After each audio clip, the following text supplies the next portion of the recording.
Hello, everybody.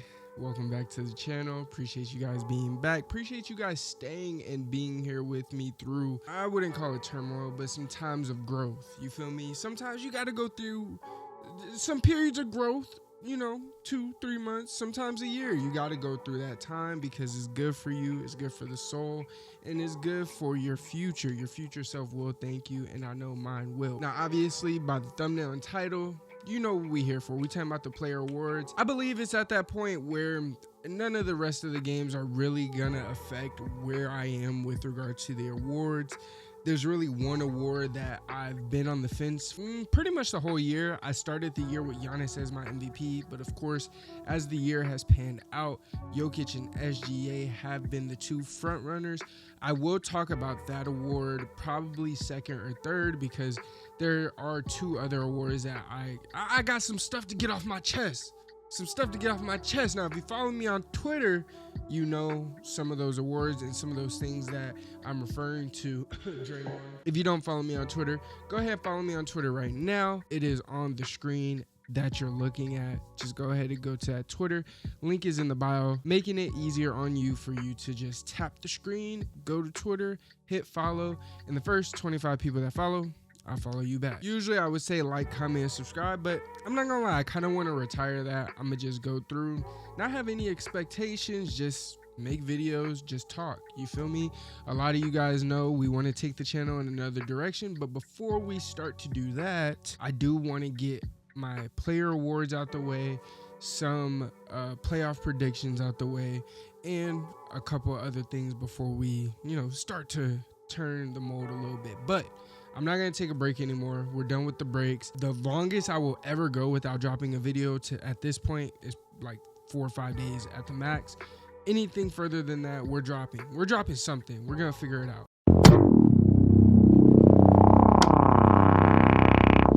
Let's go ahead and talk about these player awards. And the first one I'm going to talk about is the Defensive Player of the Year award. Like I said, if you follow me on Twitter, you probably already knew some of the awards. That is the main one that I've had some gripes with. Draymond Green and his little PR stunt in these last 2-3 months. The saddest part about it is it might work, but it's sad. That's the best way for me to put it. It's sad. It's pitiful. It's almost like you're trying to add to your legacy a little bit before you go on out when I don't believe you've deserved it. Now, admittedly, he's played great this year. He has a defensive rating of 108 this year. He has been an anchor who I would say has been working with less than others. That is true. But with that said, I still believe a guy like Evan Mobley, Dyson Daniels, those are two guys that deserve more consideration. And I think the race should be between them. Of course, like I said, I'm not going to act like Draymond does not have any claim to the title. I just don't believe that it should be him at this point. You had your chances. You let Gobert win them. It is what it is, pimp. Let the new guys get they shine. And in this case, I think Evan Mobley should win the award this season. Now, of course, I think Evan Mobley should win it this season, but I did mention that, Dyson Daniels should be in the conversation. And the dude's been a problem all year for any of your team's favorite wing offensive player. He's averaging 3 steals a night, but he's not getting it in a lazy way. Obviously, not all steals are equal, but he's getting on-ball steals. He's picking your pocket. Now, I remember a few years back when, I say a few years, but it's a decade to this point, when people talked about how Steph was such a great defender, but most of his steals and his deflections, it came off of off-ball roaming. It was things that, he wasn't the best defender, so he had to find his way to, his claim to fame on the defensive side. Now, he did become a better defender over the years, especially as he got stronger, but he's never been a good to elite defender. Dyson Daniels, on the other hand, this is a guy who he's sitting down in the pocket on defense. He knows where you're about to go. And one of the most beautiful things that I notice about his game and him on defense is he times the dribble very well. Every player has their different rhythm with regard to how they dribble, and Dyson Daniels is very good at timing that dribble when it hits the person's palm to when it's going to the ground. He can pickpocket it because at that point, the offensive player can do nothing with the ball to stop it from being stolen. He has 206 steals in 67 games, a feat we haven't seen since Alvin Robertson in 1991.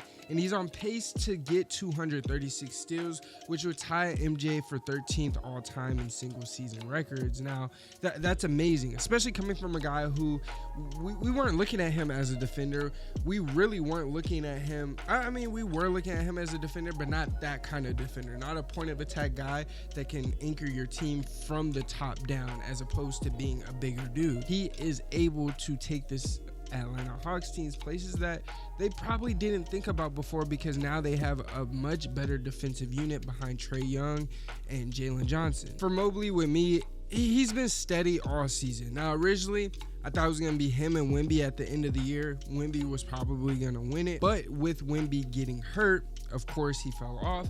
And now we have a couple other candidates in Dyson and Draymond that do come into the fold. But with Mobley, he's been the anchor from beginning to end. A team that started the year with 20 plus wins and no losses. He's one of those guys that kept the Cavaliers in the top 5 with regard to their defensive rating. Now, of course, the Cavs defense has always been pretty solid, but with that said, their offense has also grown very well too. Evan Mobley's offensive game has grown as well. And of course, offense doesn't matter with regard to the DPOY award, but I say that because that offense and that defensive balance doesn't happen unless you have an anchored big man down low that can hold down the fort. I was debating which one I was going to talk about next, but we might as well get into MVP, because I'm sure a lot of people want to hear about the MVP, and that's likely, the main, course for the player awards, because a lot of people, I'm not going to say they don't care about the other awards, but, some don't care if it's not a player on their team. And that's cool. It is what it is. With regard to MVP, we do have Jokic and SGA. Now, both players are having historical basketball seasons, doing some amazing things. But for me, and I don't want to get into the stats so much, because I think it comes to a point of preference, which one you prefer, which player I guess would, in a sense, look sexier to you. Not literally, metaphorically, pause, but you get what I'm saying. Like, it's kind of like when we're talking about who the best in the world is. Some people say they want to go SGA because he has that two-way menace about him. Other people say they want to go Jokic because he moves the pendulum offensively so much that I just can't pass on a guy like that. And that's how I feel this award is, which is why I'm not going to lean towards stats so much. However, I will say this, and this is the one thing that separated the race a little bit for me, why I lean this way for this one player. And while I know this is one of those, I don't want to say casuals argument, but it's a common argument. I'll put it that way. I feel like Jokic would be the true definition of MVP, especially when your stats are this close to each other. He is the definition of the true MVP. I understand how the MVP award does somehow take winning into account just a little bit for your team and where they're going, but I'd argue the Nuggets wouldn't be where they're at if Jokic wasn't available to them all year. They would likely be a play-in or not even a playoff team, whereas the OKC Thunder, I could see them being at the very least a play-in team, waiting for that next superstar that they could get either in the draft, free agency, whatever the case is, if they didn't have SGA, that is. I feel like with the group of shooters that are on OKC, if Jokic had not those shooters specifically, but to the likes of those shooters, we would see those two at the top of the conference vying for the number 1 overall seed, while everyone else at the bottom below, they're not really worried about it because they're 10 to 12 games behind those first two. That's how I look at it with the Nuggets and the OKC Thunder. And when we're talking MVP, at least in my opinion, we're talking about who is the most valuable to your team, who puts your team at a detrimental factor when you're not there. And I think it's even worse with Jokic versus SGA. And as much as I believe SGA does deserve it, he's worked hard for it, I think Jokic definitely embodies what MVP means, at least to me. If you disagree with that, that's cool, because like I said, I've been on the fence with this all year long. There's some days where I watch an OKC Thunder game, I'm immediately like, I'm leaning towards SGA. It just is what it is. And then I watch Jokic a few hours later because he normally play at 10 at my time. And, he wows me to the point where I'm like, yeah, never mind. He's the best in the world. He deserves that MVP for the 4th time. A feat not many have accomplished. So at this point, for the rest of the awards, it's going to be more shorter spills. It won't be as long as those first two, especially because I don't have that much for the rest of the awards. Some of them, I feel like they're kind of runaways, you know, who should be there. But I do have some things to say about a couple others, so we're going to talk about that a little bit. And the first one we will talk about and get into is that Rookie of the Year. So, of course, I think Stephon Castle is winning the Rookie of the Year. I don't think it's quite a race. What I want to talk about with regard to the Rookie of the Year is the other two, because I feel like Stephon Castle has shown us. We understand he's going to be a great player going forward. He deserves his Rookie of the Year. Run away with it. There's not much for me to talk about with him, in my opinion, because he's gonna win the award. He gets his recognition. People see him. Now, with regard to the other two players that have been in contention, well, I'd even say 3 to this point. That's Jalen Wells, Alex Sarr, and Zachary Richarchet. I could say Jalen Wells has dropped down a little bit if he's not at the number 3 or 2 spot, and I can see Zachary Richarchet being risen up to that 2 or 3 spot, with Alex Sarr likely being the number 2, but you know, those two would be at the 2 and 3. With that said, I just wanted to give some props to those 3 guys. Jalen Wells, a guy that me personally, he was not on my radar at all. I went to a Wizards game this year, and with Ja out, he was a rock for those guys. Like, this was a game, the game after Jordan Poole dropped 50, or was it 56 or 46? Jokic had 56. I think Jordan Poole had like 35 or 40 on the Nuggets. It was a Wizards win. But with that said, the very next night, Jalen Wells put the clamps on Jordan Poole. It was amazing to see because it had me go home and actually look into Jalen Wells a little bit further. He's been a lot more quiet as it relates to the most recent part of the season, but that's okay. He's going to be a good player. His shooting is coming along well. If he can add a couple more tools to his tool belt with regard to his game, he's going to be a solid player going forward. With regard to Alex Sarr, in his last 10 games, I'd go as far to say since after the All-Star break, he has been absolutely dominant for, you know, the Washington Wizards as it relates to what they're looking for from him. I don't mean dominant in the sense of like Shaq or, you know, something like Jokic and that shit. I don't mean that, but, you know, relative to that team, what they're looking for from Alex Sarr and the development that they would like to see from him going forward. In his last 10, he's averaging 15, 5, and 2, and those are pretty good numbers because in the beginning of the year, he was very, very lackluster, very lethargic.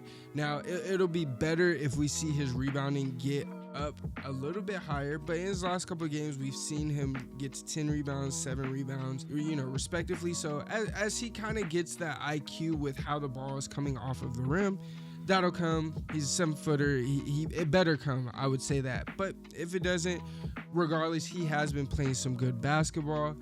And that leads me to Zachary Richarchet, who has also been playing some great basketball. Now, there's one thing about him that I can't say. His inconsistency shows a lot. You could tell he's a rookie, but that's okay. Because as you get older, as you mature, you start to string those games together and you figure it out.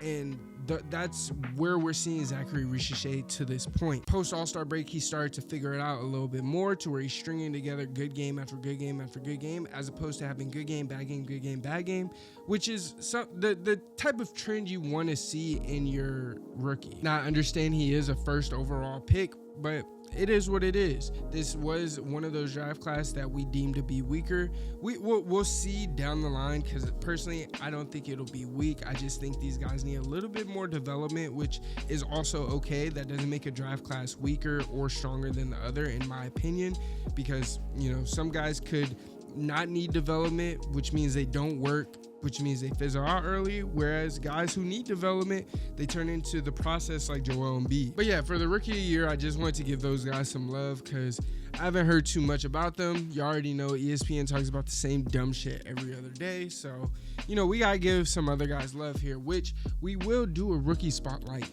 this summer, probably starting a little bit into the second, third round of the playoffs. But nevertheless, that's the Rookie of the Year. We're going to move on to Most Improved because I do have, I don't want to say a lot, but, you know, a good amount to say. And we know Cade Cunningham is probably going to win it. He's likely gonna win it. There's no question about it. But I think that's an issue because the number 1 overall pick should not be winning the most improved. Most improved should go to guys that have actually, well, improved. You know what I'm saying? Those guys that were fringe guys that may not have been drafted and are good now, or guys that were drafted later in the first round and they developed to be very, very good. Just some guys like that, not a first overall pick. And Cade Cunningham is my favorite player in the league right now. So that's me, like, being unbiased. That's being truthful about the award. It should go to most improved. And in my opinion, the TB most improved award, which shit, I might do this if they don't fix this most improved award. I might just do it for myself. But nevertheless, the TB most improved would go to Zubac. I butcher his first name, and I don't want to do that, so I'm gonna just say his last name. But Big Zoobs, you've been hooping this year. People haven't taken notice as much as they should have, but you have been hooping this year, and the Clippers are, I don't want to say a dark horse, but they're a sneaky sleeper team in the West that if they get the right matchup, they can be scary. He's upped his point per game average from 11 to a career high 16. He went up in rebounds, averaging 3 more, going from 9 rebounds to 12.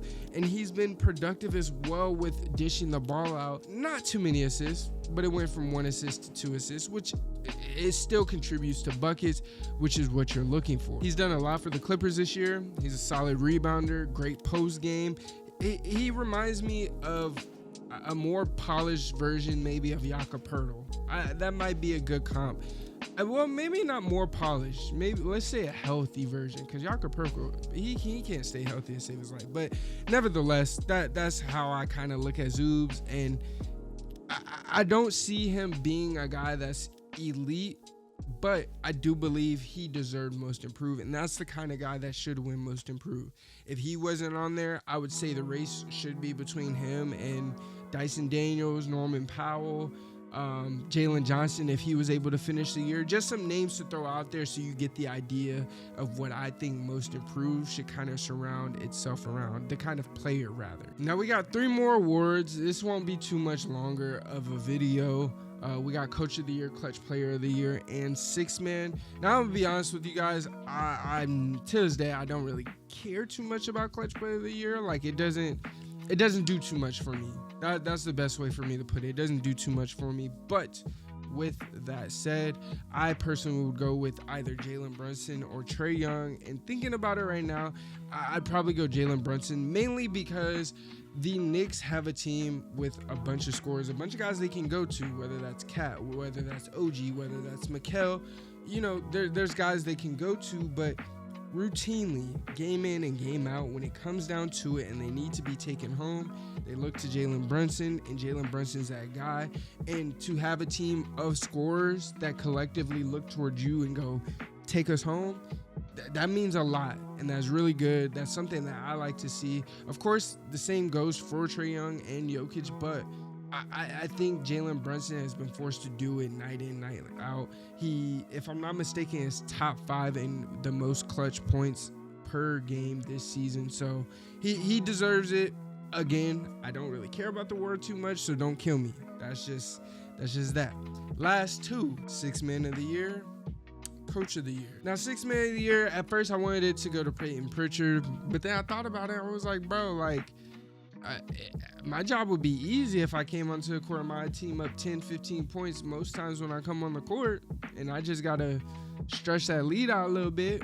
Now, obviously, Peyton Pritchard is a nice player. Don't get me wrong. I'm not taking nothing away from him, but it kind of leads to why Jason Tatum won't win the MVP. Your team is too good.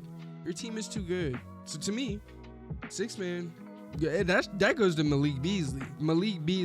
Because that Pistons team, if you're I don't want to say OG, but if you're a member, so to speak, of the channel, you've been here long enough, we've made a few Pistons videos that kind of laid out the trajectory and, had a theme and tone that the Pistons are going to be good in the next couple years. Just wait for it. And I remember specifically there's a video, I believe it was the second Pistons video I did, where in the video I specifically said they're a year away from being a year away. And I said that 2 years ago. So with that being said, I think it's that time for that team. And this is a perfect segue into coach of the year, because it's between Kenny Atkinson and JB Bickerstaff, which is hilarious because JB was the coach of the Cavs.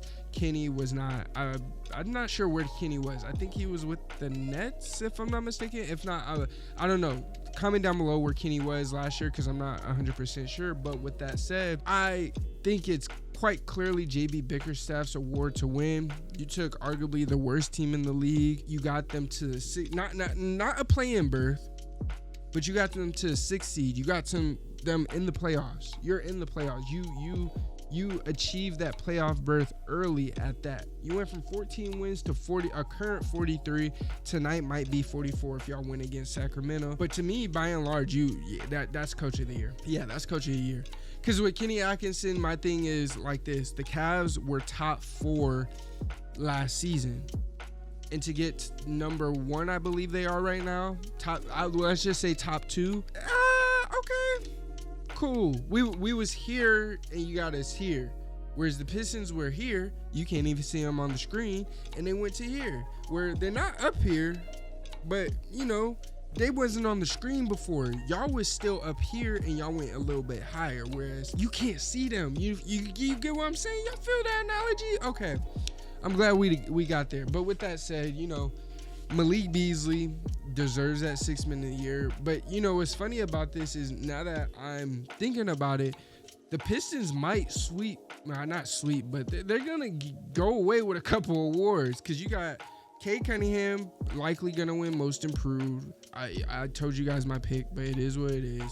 You got Malik Beasley. He could potentially win 6th man. It's probably gonna go to Peyton Pritchard.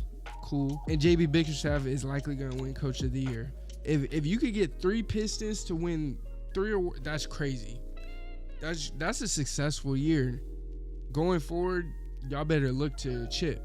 But nevertheless, that's all I got for you guys in this video. Those were my player award predictions. If you appreciated the video, if you like the information, if you like my predictions, go ahead and like the video. If you didn't, dislike the video. No sweat on my back. But if you did dislike the video, make sure you comment some constructive feedback on how I could get better, what I could do to keep you around, and subscribing. Until next time, it is your boy TB with the greatest hoop stories and debates on the tube. And I am out. Peace.